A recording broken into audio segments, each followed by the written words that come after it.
Hi, my name is Sang Lee, and today I'll talk about the topic of the reconstruction of memory. First, I'll tell you an interesting experiment which exemplifies how memory can be reconstructed. Second, I'll give the process and the explanation of how memory can be reconstructed. And thirdly, I'll give you a brief summary of my speech. According to a research by Washington University, Elizabeth Rothfuss, a psychology professor in Washington University, thinks of an experiment to test whether a completely false memory can be created or not. So she tells her assistant Jacob to make an experiment on his brother Andrew. Now, on the first day of the experiment, Jacob and Andrew meet, and Jacob tells Andrew, "Hey, do you remember of getting lost at the shopping mall when you're 5 years old?" And Andrew says, "No, I don't." So Jacob says, "Hey, but still, it is a fact that it happened. So try to remember that, and once you remember it, call me later."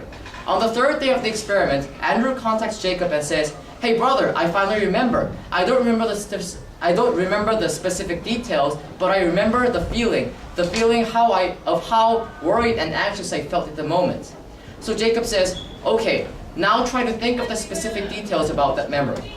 On the 18th day of the experiment, Andrew calls Jacob and says, "Hey, I remember the details now.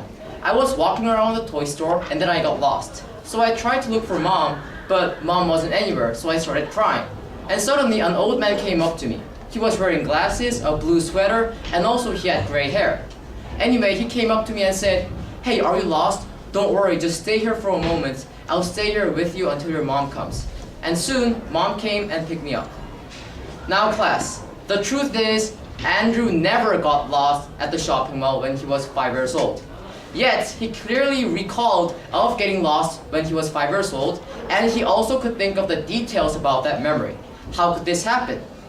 Well, Professor Rothfuss explains that Andrew could think of the false memory because his memory was based on a completely false fact.